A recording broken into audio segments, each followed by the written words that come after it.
Hello everyone, कैसे हैं आप सभी लोग। तो अभी तक हमने माइक्रोसॉफ्ट वर्ड और माइक्रोसॉफ्ट पावर पॉइंट पढ़ा है। आज हम सीखेंगे माइक्रोसॉफ्ट एक्सेल, जहां मैं आपको बेसिक से लेकर एडवांस तक के फॉर्मूला सिखाऊंगी। किस तरीके से आप डैशबोर्ड बना सकते हो, किस तरीके से आप पाइवर चार्ट वगैरह अप्लाई कर सकते हो। तो चलिए शुरुआत करते हैं एक्सेल की। एक्सेल की विंडो ऑन करेंगे। यहाँ पे आपको टाइप करना है एक्सेल।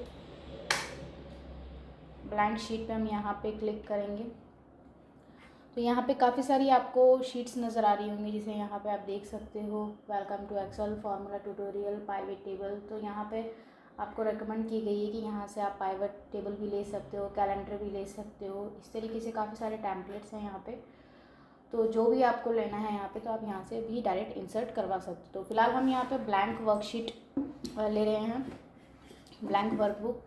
तो आप देख रहे हो इस तरीके से ये एक्सेल है, जहाँ पे टेबल है कुछ इस तरीके से। ये टेबल्स बनी हुई हैं। हमने माइक्रोसॉफ्ट वर्ड और पावर पॉइंट में भी टेबल्स पढ़े हैं, तो ठीक उसी तरीके से हैं। तो ये जो ABCD वाली लाइंस हैं, इनको हम बोलते हैं कॉलम्स, जिन्हें मैं सेलेक्ट कर रही हूँ, आप देख सकते हो। और 1 2 3 वाली जो लाइंस हैं, इन्हें बोला जाता है रॉ। तो रॉ और कॉलम मिलके एक सेल बनाती हैं। जहाँ पे मैं क्लिक कर रही हूँ, ये एक सेल है। तो आप देख सकते हो इस तरीके से यहाँ पे एक सेल एड्रेस मिल रहा है। हमारा जो एक्सेल है, पूरा एक्सेल सेल एड्रेस बेसिस पे चलता है। तो यहाँ पे जहाँ पे भी मैं क्लिक करूँगी, जैसे कि मैंने यहाँ पे इस वाले सेल में क्लिक किया है, तो यहाँ पे आप देख सकते हो ये एड्रेस दे रहा है G5। थोड़ा थोड़ा हाईलाइट भी हो रहा है, यहाँ से G और यहाँ से 5। अगर मैं यहाँ पे क्लिक कर रही हूँ तो K13, अगर मैं यहाँ पे क्लिक कर रही हूँ तो H4।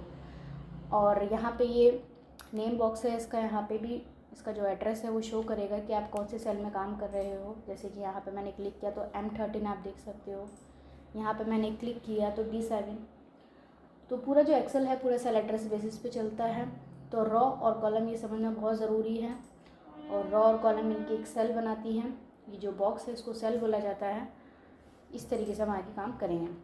बाय डिफ़ॉल्ट आपको एक शीट मिलती है। यहाँ पे आप नीचे की तरफ देखोगे तो यहाँ पे आपको एक शीट मिलेगी। प्लस के साइन पे अगर आप क्लिक करोगे तो यहाँ पे आप और भी शीट्स इंसर्ट करवा सकते हो, या फिर इसकी जो शॉर्टकट की है Shift F11 आप करेंगे कीबोर्ड से, तो आप और भी शीट ले सकते हो। एक्सेल का जो एक्सटेंशन होता है वो है .xlsx। किसी भी फाइल की पहचान उसके एक्सटेंशन से की जाती है। तो यहाँ पे आप देख रहे हो कट कॉपी पेस्ट हमने किया है। फॉर्मेट पेंटर भी हमने यूज़ करके देखा है, आगे हम और भी इसका यूज़ करेंगे। तो फॉन्ट स्टाइल वगैरह काफ़ी सारी चीज़ें जो हमने माइक्रोसॉफ्ट वर्ड में पढ़ी है, सेम वही हैं। तो सबसे पहले मैं आपको रॉ और कॉलम के बारे में समझाती हूँ। जैसे मैंने यहाँ पे लिखा,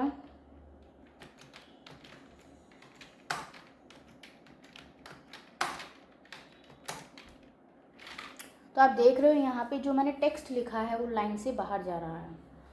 तो अगर ये लाइन से बाहर जा रहा है, तो हमने माइक्रोसॉफ्ट वर्ड में पढ़ा था कि हम टेबल को किसका सकते हैं, हम इस पर लाइन पे क्लिक करेंगे और हम हमारे हिसाब से इसको मॉडिफाई कर सकते हैं, इतना चाहिए या इतना चाहिए, जितना भी आपको रखना है इसको। लेकिन एक्सेल में एक सुविधा मिलती है कि आप यहाँ पे जैसे ही A और B, इन दोनों के बीच में, ये जो कॉलम्स हैं दोनों, इनके बीच में जो लाइंस हैं, यहाँ पे आप जो एरो लेके आओगे, ये कर्सर है डबल एरो, तो यहाँ पे आप जैसे ही डबल क्लिक करोगे तो ये जो स्पेस है ये अपने आप ऑटोमेटिक ले लेगा। जितना भी बड़ा आपका टेक्स्ट होगा, मान लीजिए अगर मैंने यहाँ पे इसके आगे अगर मैं और कुछ भी लिखती हूँ और मैंने यहाँ पे डबल क्लिक किया, तो ये ऑटोमेटिक वो स्पेस ले लेगा। या फिर आपका टेक्स्ट बहुत ज़्यादा बड़ा है तो आप इसको रैप टेक्स्ट भी कर सकते हो। हम यहाँ पे क्या करेंगे, इस पर क्लिक करेंगे और इसको रैप टेक्स्ट पे क्लिक करेंगे। ये रैप टेक्स्ट का ऑप्शन है, ये एक ही सेल के अंदर सबको रैप कर देगा।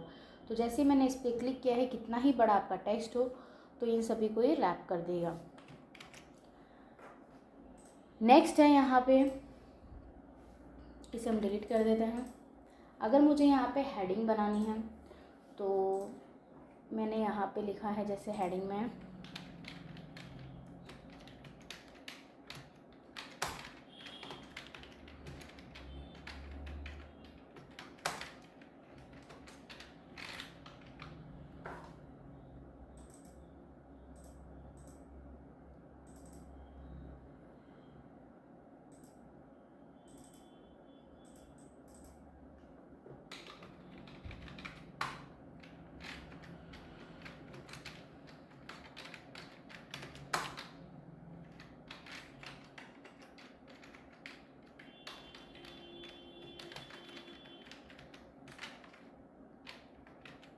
तो मैंने यहाँ पे कवच टेक्नोसॉफ्ट कंप्यूटर इंस्टीट्यूट यहाँ पे लिखा है, बट ये हेडिंग्स लग नहीं रही। अगर मैं इसका यहाँ पे थोड़ा साइज़ बढ़ा दूँ तो आप देखोगे यहाँ पे हेडिंग लग नहीं रही। तो हम यहाँ पे इसको मर्ज एंड सेंटर पे सेट कर सकते हैं। जैसे कि मैंने यहाँ पे 4-5 सेल्स को सेलेक्ट किया है और यहाँ से मर्ज एंड सेंटर पे मैं क्लिक करूँगी। यहाँ पे देखो मर्ज सेंटर का ऑप्शन दिया है। आप मर्ज सेल्स भी कर सकते हो, अनमर्ज भी कर सकते हो या अक्रॉस भी कर सकते हो। तो मैंने मर्ज सेंटर पे क्लिक किया है।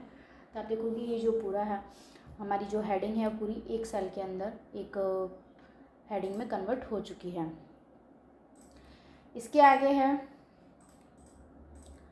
कवच टेक्नोसॉफ्ट कंप्यूटर इंस्टीट्यूट, हमने यहाँ पे लिखा है। यहाँ से आप कलर वगैरह भी चेंज कर सकते हो, उसको हाईलाइट कलर दे सकते हो। बॉर्डर भी हमने यहाँ पे पढ़ा है, ऑल बॉर्डर आप कर सकते हो।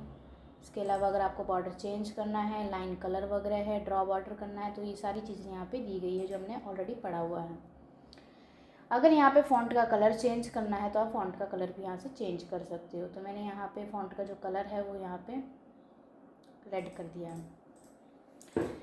नेक्स्ट है यहाँ पे अगर जैसे कि हम कॉलम्स बढ़ा सकते हैं वैसे हम यहाँ पे रॉ को भी बढ़ा सकते हैं। तो मैंने यहाँ पे रॉ को बढ़ाया है थोड़ा, और रॉ को बढ़ाने के बाद में यहाँ पे जो अलाइनमेंट है अगर आप टॉप में रखना चाहते हैं तो आप टॉप में रख सकते हो, मिडिल में रखना चाहते हो तो आप मिडिल में रख सकते हो, बॉटम में रखना है तो आप बॉटम में भी रख सकते हो, लेफ़्ट, सेंटर, ये राइट, इस तरीके से आप इसको यहाँ पे सेट कर सकते हो। इसके अलावा ये इंडेंट है तो आप ये इंडेंट भी यूज़ कर सकते हो। तो फिलहाल मैंने यहाँ पे इसको सेंटर में सेट कर दिया है। और ये यहाँ पे इसके एंगल से कि आप किस तरीके से क्लॉकवाइज, वर्टिकल टेक्स्ट, इस तरीके से आप यहाँ पे यूज़ कर सकते हो। नेक्स्ट है यहाँ पे bold, italic, underline, font style वगैरह हमने यहाँ पे पढ़ा हुआ है। तो यहाँ से आप इसका फॉन्ट स्टाइल वगैरह भी चेंज कर सकते हो। इसके बाद है यहाँ पे मैंने कुछ टाइप किया है कवच, चलिए यहाँ पे हम लिखते हैं